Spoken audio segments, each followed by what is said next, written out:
कृषि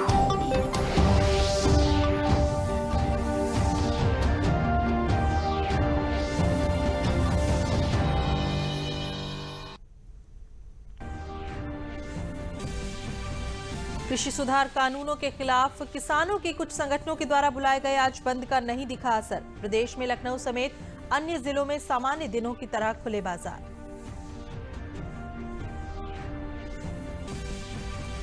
प्रधानमंत्री नरेंद्र मोदी ने आज वर्चुअल इंडिया मोबाइल कांग्रेस को किया संबोधित। कहा, आज डिजिटल तकनीक का इस्तेमाल हर कार्य में किया जा रहा है।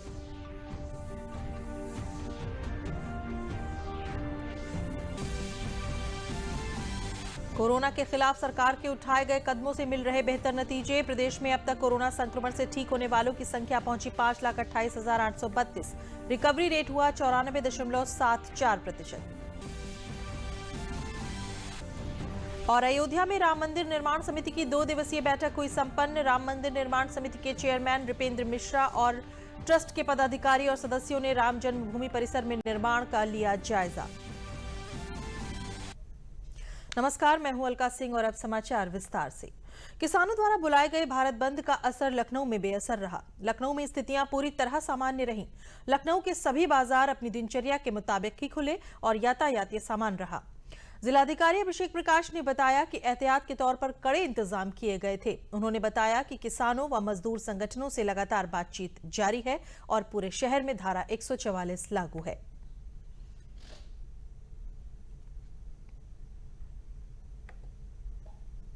सिटी एरिया में, देहात एरिया में 100% चीज़ें एकदम सामान्य हैं, कहीं कोई बंद की चीज़ नहीं है। इसके लिए हम लोगों ने पूर्व में ही सेक्टर जोनल स्कीम लागू की है और जिसमें वरिष्ठ प्रशासनिक एवं पुलिस अधिकारी भी कंटिन्यूअस राउंड्स पे ही हैं। इसके साथ ही साथ जो हमारे किसान बंधु हैं या हमारे जो मजदूर बंधु हैं, इनके संगठनों से हमारी निरंतर संवाद भी चल रही है और प्रिकॉशनरी मेजर के तहत कि कोई खुराफाती तत्व कानून को हाथ में ले ले, धारा 144 पूरे जनपद में लागू है, जिसको स्ट्रिक्टली इन्फोर्स भी किया जा रहा है। विभिन्न किसान संगठनों और राजनीतिक दलों द्वारा बुलाए गए भारत बंद का आह्वान राजधानी लखनऊ में फीका दिखा। यहां पर दैनिक दिनचर्या, रोजमर्रा के कामकाज सामान्य दिखे। राजधानी लखनऊ के बाजार खुले रहे और साथ में सड़कों पर आवाजाही भी सामान्य रही। आइए देखते हैं एक रिपोर्ट। विभिन्न किसान संगठनों और राजनीतिक दलों के समर्थन के बावजूद राजधानी लखनऊ में पूरी तरह से जनजीवन सामान्य है। सड़कों पर आवाजाही सामान्य है, बाजार में दुकानें खुली हुई हैं और इसके साथ ही लोगों का कामकाज भी, दैनिक दिनचर्या भी लगातार चल रही है। व्यापार मंडल की तरफ से तो पहले ही कल ही ये बात तय हो गई थी उत्तर प्रदेश युवा व्यापार मंडल की तरफ से कि उत्तर प्रदेश में व्यापार मंडल इसमें किसी तरह से भी शामिल नहीं होगा, क्योंकि आदरणीय मोदी जी के नेतृत्व में जो भी कार्य हुए हैं, व्यापारी समझता इससे अच्छे कार्य हो नहीं सकते भविष्य में। इसको देखते हुए सबने तय किया था कि मोदी जी द्वारा जो भी निर्णय लिया गया वो देश के हित में है और व्यापारियों को हित में है, इसलिए व्यापारी सदैव मोदी जी के साथ है। बाजार पूरा खुला हुआ है और पूरा बाजार बंदी के खिलाफ है, क्योंकि जो सरकार ने जो नियम बनाए हैं वो किसानों के फ़ायदे के लिए हैं। कुछ लोग ऐसे हैं जो किसानों को गुमराह कर रहे हैं, जिससे देश का भला नहीं होगा। इसलिए पूरा उत्तर प्रदेश बंदी के खिलाफ है और पूरा उत्तर प्रदेश खुला हुआ है। किसानों ने जो ये बंदी कर रखी थी, इसके विषय में हम व्यापारियों ने कल एक मीटिंग की थी। उस मीटिंग में ये तय हुआ था कि सरकार जो ये 3 कानून लाई है ये किसानों के हित में हैं, इसलिए हम लोग इस बंदी का समर्थन नहीं करते हैं। हम लोग सरकार के जो 3 कानून आए हैं इनके साथ है।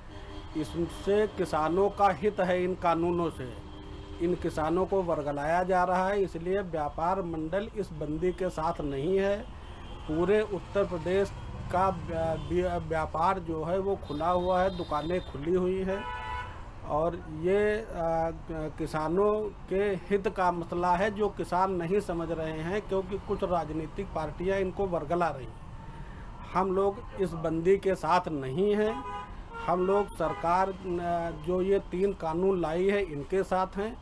व्यापारियों का साफ तौर पर कहना है कि कहीं न कहीं जो है ये किसानों को लेकर के जो कृषि सुधार बिल आया है, ये किसानों के और कृषि के क्षेत्र में बदलाव का संकेत है। बदलाव होगा जिससे किसानों की उपज का जो है निश्चित रूप से अधिक मूल्य मिलेगा और उन्हें फायदा भी होगा। रामजी वाजपेयी के साथ आशुतोष शुक्ला, डीडी न्यूज, लखनऊ। आज समस्त भारत में किसान यूनियन द्वारा भारत बंद का आह्वान किया गया, लेकिन गाजियाबाद जिले में इस बंद का कोई असर देखने को नहीं मिला। साप्ताहिक बंदी वाली जगहों को छोड़कर बाकी सभी बाजार पूर्ण रूप से खुले।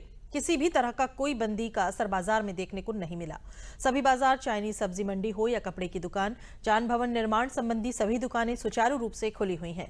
ग्राहकों का आवागमन जारी है। व्यापारियों का कहना है कि ये भारत बंद का आह्वान किसानों ने नहीं बल्कि कुछ पार्टियों ने किया है। ये भारत बंद किसानों के द्वारा नहीं किया गया है, बल्कि ये कुछ राजनीतिक पार्टियों के कहने पर भारत बंद का आह्वान किया गया है।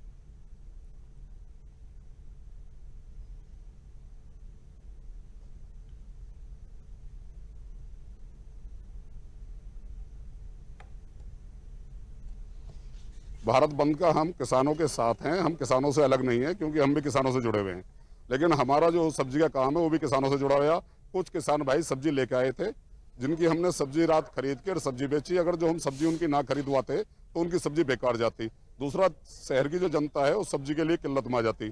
इसीलिए हमने मंडी खोल रखी है और हम सब्जी बेच रहे हैं। ये गाजियाबाद पुराने बस अड्डे की जो मंडी है, ये सुबह 6 बजे से रात को 8-9 बजे तक मंडी खुलेगी।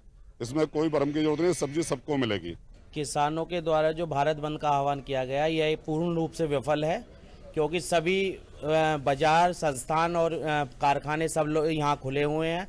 हमारे क्षेत्र में कोई बंदी नहीं है। बंदी का असर पूर्ण विफल है। पहली बात तो ये किसानों का कोई बंद नहीं है, और ये कुछ पार्टियां या कुछ ऐसे लोग जो अपनी राजनीतिक रोटियां सेकना चाहते हैं, वो किसानों को भ्रमित कर और इस बंद का आह्वान कर रहे हैं।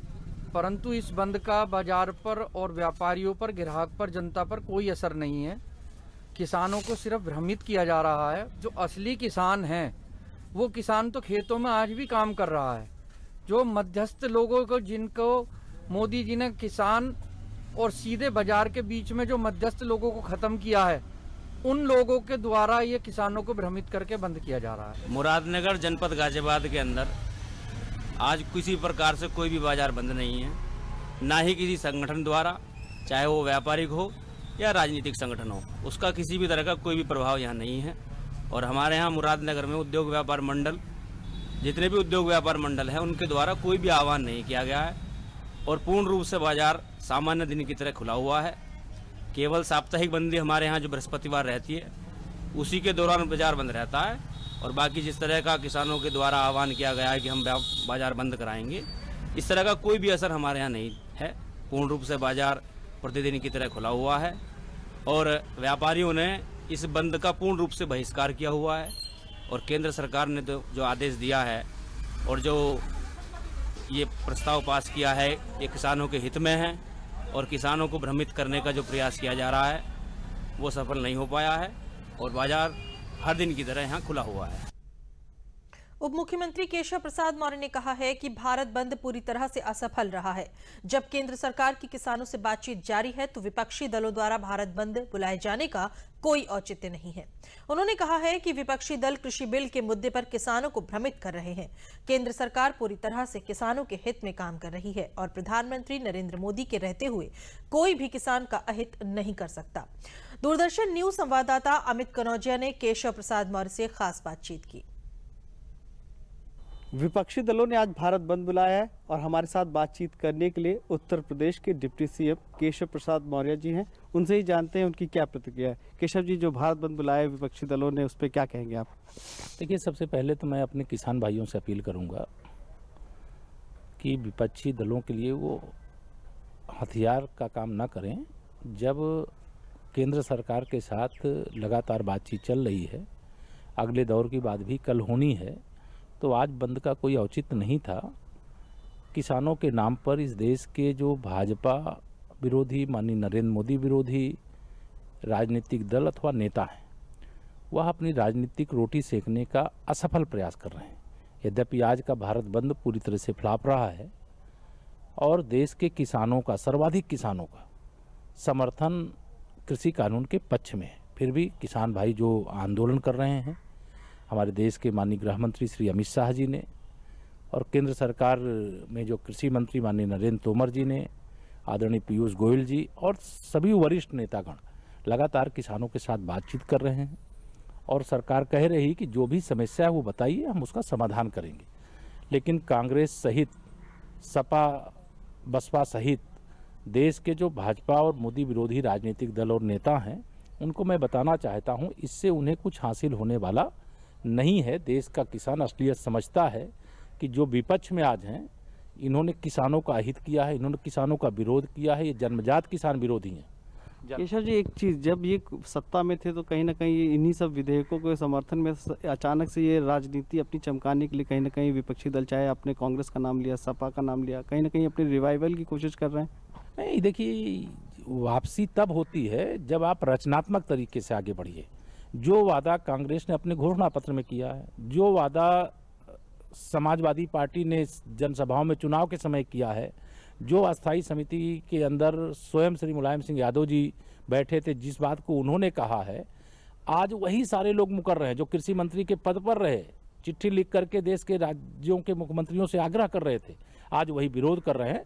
तो इनका दोगला चरित्र, इनका दोहरा चरित्र, इनका किसान विरोधी चरित्र या उजागर हो गया है। माननीय नरेंद्र मोदी जी दलाली को ख़त्म करना चाहते हैं। जो बिचौलिए किसान का हक खा रहे थे, उन किसानों का हक खाने से रोकने का काम कर रहे हैं और कृषि के क्षेत्र में सुधार का काम कर रहे हैं और किसानों की आमदनी को बढ़ाने का काम कर रहे हैं। मैं किसान का बेटा हूं और मैं जानता हूं कि किसानों के हित में यह कितना बड़ा काम हुआ है। फिर भी जब एक बार लगातार किसान संगठनों से बातचीत चल रही है तो मुझे लगता है बातचीत से निष्कर्ष निकल आएगा। और ये जो राजनीतिक रोटी सेकने की कोशिश कर रहे हैं, इनकी रोटी तो जल जाएगी, इनकी हवा तो निकल जाएगी, लेकिन इनको इसके बदले कुछ हासिल नहीं होने वाला। उत्तर प्रदेश सरकार किस तरीके से जो किसानों को भ्रमित किया जा रहा है उसको एक सही दिशा में ले आने के लिए और अपनी बात को रखने के लिए क्या प्रयास कर रही है? मुझे लग रहा है कि उत्तर प्रदेश का किसान भ्रमित नहीं है, उत्तर भारत का किसान भ्रमित नहीं है। कुछ जहां कांग्रेस की सरकारें हैं, वहां सरकार प्रायोजित, कांग्रेस सरकारों के द्वारा प्रायोजित इस प्रकार की कोशिशें की गई हैं। लेकिन मैं किसान भाइयों से अपील कर रहा हूं, हमारी सरकार अपील कर रही है कि वह किसी के बहकावे में ना आए, वो गुमराह ना हो, और जो अफवाह फैलाने का काम कर रहे हैं, ना किसी की ज़मीन ली जाने वाली है, ना एमएसपी को इसी प्रकार से परिवर्तित की जाने वाली है, ना किसानों की आमदनी घटने देंगे। और ये भरोसा दिलाता हूँ, नरेंद्र मोदी जी के रहते हुए न इस देश के किसानों का हित हो सकता है, न इस देश के गरीबों का हित हो सकता है, न इस देश के मजदूरों का हित हो सकता है, न इस देश के नौजवानों का हित हो सकता है, न इस देश के किसी देशवासी का हित हो सकता है। और वह दलाली बंद होने के डर से यह सारा आंदोलन को अपना समर्थन दे रहे हैं। जो कभी खेत नहीं देखें, जो कभी खेत की मेड़ नहीं देखें, जो कभी खेत की जुताई नहीं किए, कभी खेत में बुवाई नहीं किए, कभी निराई नहीं किए, कभी कटाई मड़ाई नहीं किए, वह किसान की बात करते हैं।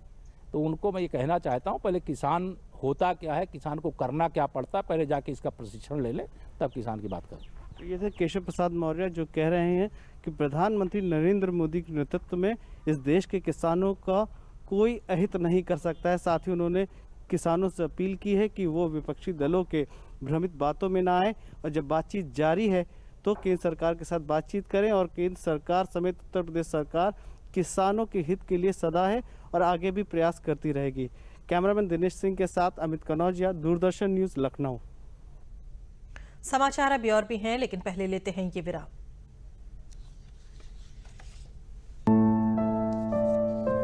देखिए, बच्चा बीमार भी हो तो भी उसे टीके के लिए हर बार ले जाइए। अगर किसी वजह से दूसरी जगह भी जाना पड़े तो भी इसका ये जो कार्ड है, इस कार्ड को साथ ले जाए और टीके जरूर लगवाएं। 5 साल 7 बार, छूटे ना टीका एक भी बार।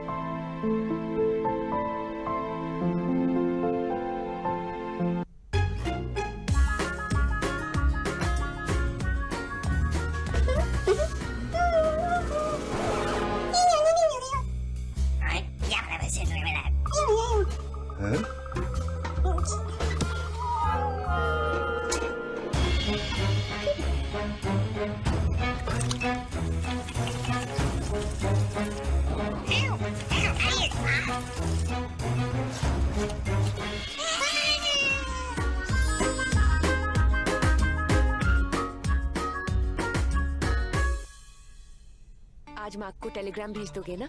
मुझ पे छोड़ दो। हमारा परिवार पूरा है और बच्चे नहीं। मुझ पे छोड़ दो। पूरे परिवार का ख्याल तो हमें रखना है। तभी तो हमने निर्णय लिया है कि मैं नसबंदी करवाऊंगा। और मुझे पता है इससे किसी तरह की कमजोरी नहीं होती। ये नई तकनीक की पुरुष नसबंदी है, न चीरा न टांका। इसमें समय भी कम लगता है और कोई परेशानी भी नहीं होती। पति पत्नी करें विचार, स्वस्थ नारी स्वस्थ परिवार। केंद्र सरकार के खेती किसानी से जुड़े 3 विधेयकों के खिलाफ भले ही कुछ किसान विरोध करते हुए दिखाई दे रहे हैं, वहीं जनपद हापुड़ में किसानों की माने तो उनको इन विधेयकों से काफी फायदा हो रहा है और किसान इस बात को लेकर काफी खुश हैं कि वो अपना सामान कहीं भी बेच सकते हैं। किसानों ने केंद्र सरकार द्वारा 3 विधेयकों का समर्थन करते हुए कहा कि ये विधेयक किसानों के हित में है, किसानों को इससे काफी फायदा हो रहा है। इसके साथ ही युवा किसानों में भी खेती किसानी के प्रति जागरूकता बढ़ी है। युवा महिला किसान मुस्कान शर्मा ने बताया कि ये बिल लागू होने से हमें बहुत लाभ मिला है। किसानों ने इस बिल का स्वागत किया। मोदी सरकार बहुत बढ़िया काम कर रही है जी, धन्यवाद करना चाह रहे हैं मोदी सरकार को। बहुत बढ़िया और किसानों के हित का मामला है, सब किसानों के हित का फायदा है। बिचौलियों छुटकारा मिल रहा है, डायरेक्ट अपना माल कहीं भी बेचो, किसान फायदे में है। बहुत बढ़िया पैसा कंटाल मिलेगा, लगे नगद पैसा माल, अपना माल, किसानों की उन्नति बढ़ने जा रही है इससे। जो सेंट्रल गवर्नमेंट ने ये बिल पास किए हैं, कृषि बिल, इनसे कोई नुकसान नहीं है। गवर्नमेंट ने जो भी किया है ठीक किया है और हम इस बिल के लिए गवर्नमेंट का धन्यवाद करना चाहते हैं। जो बिचौलिया थे उन बिचौलियों का काम ख़त्म हो गया, अब हमें कोई परेशानी की बात नहीं है। जो मोदी जी ने नया कानून लागू किया है, इससे हमें बहुत ज़्यादा बेनिफिट हुआ है। इधर उधर जो हमें भटकना पड़ता था सब्जी बेचने के लिए, जो ये बीच में दलाल होते हैं, उनसे हमें बहुत ज़्यादा फ़ायदा मिला है। इनसे बचा गया है, हमारे लिए बहुत अच्छा लगा हमें ये। और मोदी जी ने हमारे लिए बहुत ही फ़ायदेमंद बातें बताई हैं और सब काम उन्होंने अच्छा किया है, उनका हम शुक्रिया अदा करने जाते हैं। जैसे ये सरकार ने MSP का करा है, इससे हमें बहुत बड़ा फ़ायदा है ताकि बिचौलिए ख़त्म हो सकें और हम अपनी फसल कहीं भी बेच सकें। और इससे हम युवा किसान हैं, हमें काफ़ी जागरूकता मिली है और भी मेरे भाई बंद हैं, उनमें भी काफ़ी उत्साह है। और ताकि हम अपनी फसल का सही रेट ले सकें और अपनी फसल कहीं भी बेच सकें। केंद्र सरकार बहुत अच्छा काम कर रही है, ताकि किसानों के भले के लिए ही कर रही है, वो भी किसानों का ही फायदा होगा। प्रधानमंत्री नरेंद्र मोदी ने आज वर्चुअल इंडिया मोबाइल कांग्रेस 2020 को संबोधित किया है। IMC 2020 का विषय समावेशी, नवाचार, स्मार्ट, सुरक्षित, स्थायी है। इस सम्मेलन का मकसद विदेशी और स्थानीय निवेश संचालित करना है, दूरसंचार और उभरते हुए प्रौद्योगिकी क्षेत्रों में अनुसंधान तथा विकास को प्रोत्साहित करना है। कांग्रेस को संबोधित करते हुए प्रधानमंत्री ने कहा कि डिजिटल तकनीक ने व्यवस्था में पारदर्शिता को बढ़ावा दिया। प्रधानमंत्री ने कहा कि आज भारत में 7.5 करोड़ से ज्यादा उपभोक्ता हैं। कुल उपभोक्ताओं में से आधे उपभोक्ता पिछले 4 सालों में ग्रामीण इलाकों से जुड़े हैं। Can be seen by the following facts. Half of the total internet users in India were added in the last 4 years. Half of the total internet users are in our rural areas. Our digital size and our digital appetite are unprecedented. वहीं प्रधानमंत्री ने कहा कि digital तकनीक का इस्तेमाल आज हर कार्य में हो रहा है। कोविड-19 वैक्सीन के वितरण में भी डिजिटल तकनीक मददगार साबित होगी। पीएम मोदी ने अपने संबोधन में कहा कि ये सोचना या योजना बनाना महत्वपूर्ण है कि हम आगामी प्रौद्योगिकी क्रांति के साथ जीवन को कैसे बेहतर बनाते हैं। बेहतर स्वास्थ्य सेवा, बेहतर शिक्षा, हमारे किसानों के लिए बेहतर जानकारी और अवसर, छोटे व्यवसायियों के लिए बाजार तक बहुत कुछ ऐसे लक्ष्य हैं जिनकी ओर हम काम कर सकते हैं। साथ ही प्रधानमंत्री ने कहा कि डिजिटल तकनीक ने व्यवस्था में पारदर्शिता को बढ़ावा दिया है। It is because of mobile technology that we are able to provide benefits worth billions of dollars to millions of Indians. It is because of our mobile technology that we are able to help the poor and vulnerable quickly during the pandemic. It is because of mobile technology that we are seeing billions of cashless transactions, which boosts formalization, and transparency. It is because of mobile technology that we will enable smooth, contactless interface on toll booths. It is also with the help of mobile technology that we will embark on one of the world's largest COVID-19 vaccination drive. समाचार अभी और भी हैं, लेकिन पहले लेते हैं ये विराम।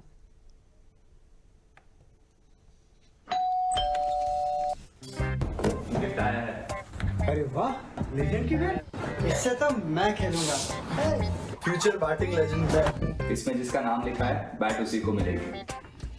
अरे यार, देखा, अगर इस पे मेरा नाम नहीं लिखा होता तो कितनी दिक्कत हो जाती। इसलिए आरबीआई कहता है बैंक अकाउंट हो या बैंक लॉकर, उसमें नॉमिनी का नाम जरूर दर्ज करें ताकि आपकी जमा पूंजी उसी को मिले जिसे आपने नामित किया है। आरबीआई कहता है जानकार बनिए, सतर्क रहिए।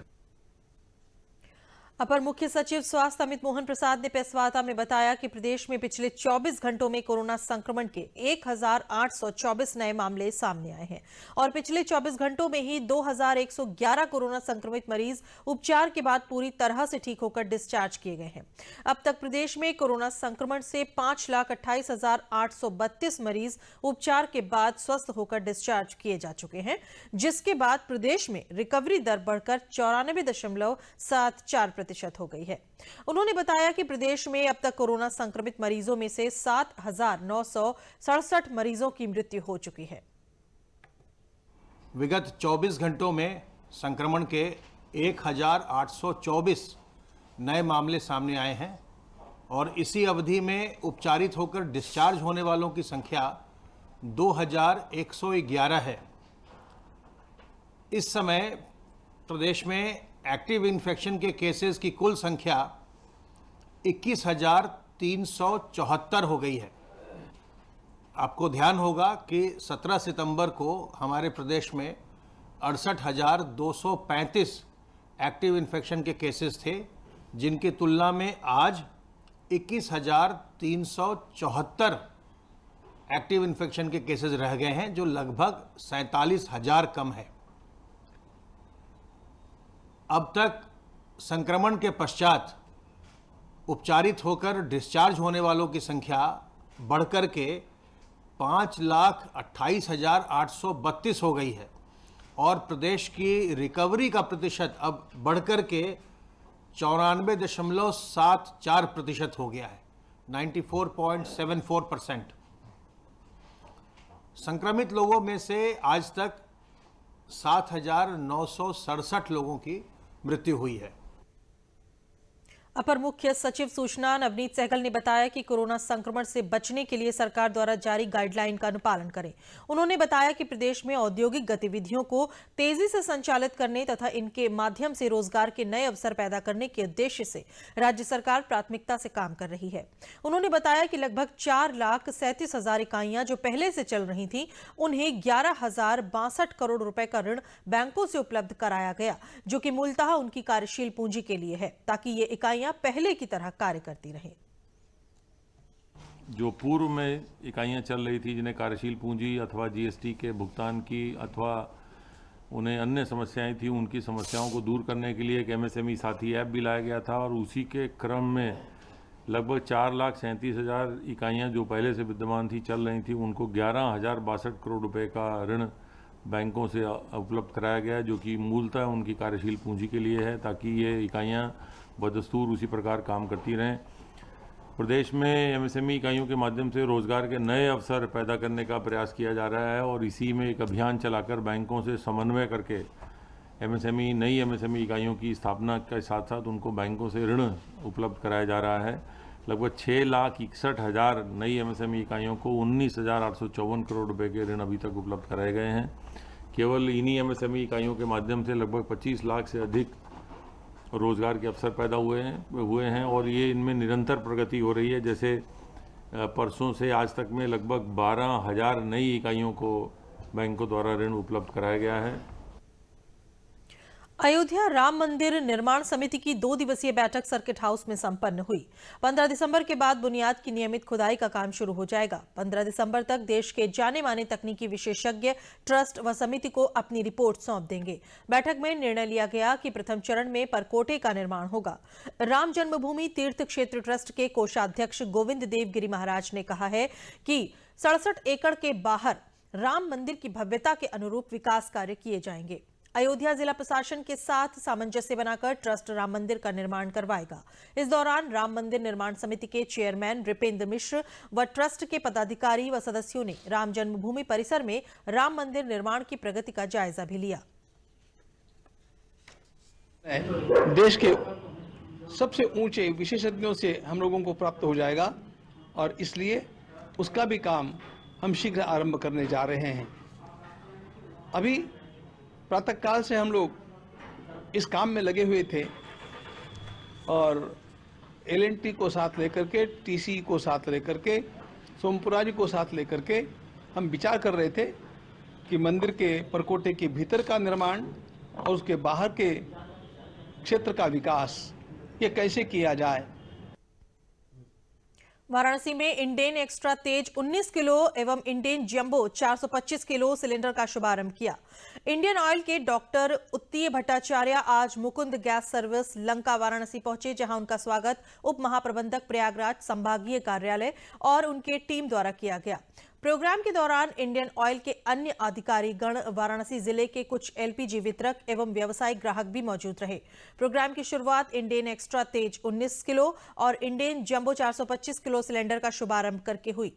डॉक्टर भट्टाचार्य ने बताया कि अब से इंडेन व्यावसायिक सिलेंडर और भी ज्यादा दक्ष होंगे, क्योंकि इनमें इंडेन ने एक विशेष एडिटिव डाला है जिससे बर्नर से निकलने वाली लौ का तापमान अधिक होता है। गैस की खपत 5 से 7% कम होती है और समय की भी बचत होगी। इसमें हम लोग एक्स्ट्रा तेज भर दिए। एक्स्ट्रा तेज इंडियन ऑयल की सबसे नई प्रोडक्ट है। ये अलग सा प्रोडक्ट है LPG का, जिसमें हम लोग एक स्पेशल तरीके के एडिटिव दिए हैं। उसमें क्या हुआ है कि फ्लेम टेम्परेचर हमारा बढ़ेगा, 65 डिग्री सेल्सियस का बढ़ेगा और ग्राहकों को बचत होगा 5 से 7% तक। तो हम ये चाहते हैं कि आप सभी को बताइए, और इसके रेगुलेटर जो है स्पेशल तरीके से बना हुआ है। आप उसमें स्पीड जितना चाहे, जितनी जोर से आप काम करना चाहते हैं, स्मेल्टर में यूज़ करें, इंडस्ट्री में यूज़ करें। इटौंजा क्षेत्र में नवीन किसान प्रोड्यूसर कंपनी लिमिटेड द्वारा किसानों की फसल खेतों से ही खरीदकर किसानों को लाभ पहुंचा रही है।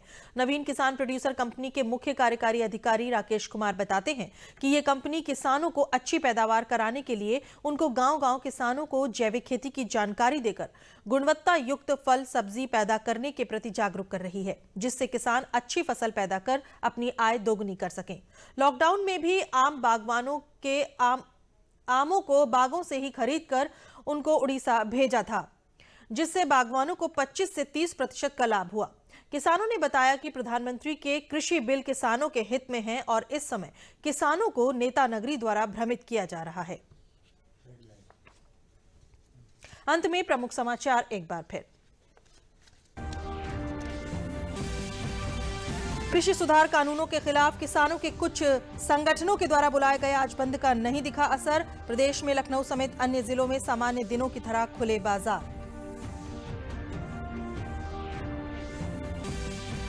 प्रधानमंत्री नरेंद्र मोदी ने आज वर्चुअल इंडिया मोबाइल कांग्रेस को किया संबोधित। कहा, आज डिजिटल तकनीक का इस्तेमाल हर कार्य में किया जा रहा है।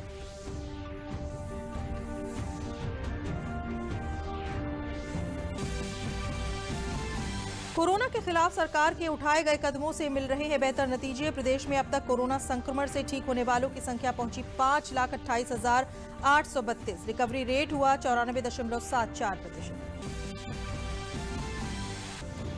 और अयोध्या में राम मंदिर निर्माण समिति की 2 दिवसीय बैठक हुई संपन्न। राम मंदिर निर्माण समिति के चेयरमैन रिपेंद्र मिश्रा और ट्रस्ट के पदाधिकारी और सदस्यों ने राम जन्मभूमि परिसर में निर्माण का लिया जायजा। और अंत में एक बहुत जरूरी संदेश। कोरोना से बचाव के लिए अपने हाथ नियमित धोएं और 2 गज की दूरी बनाए रखें। साथ ही जब भी बाहर निकले मास्क जरूरी है, जेब अथवा थैले में नहीं बल्कि इस तरह से चेहरे पर लगाएं, क्योंकि जब तक दवाई नहीं तब तक ढिलाई नहीं। इसी के साथ समाचार समाप्त हुए। नमस्कार।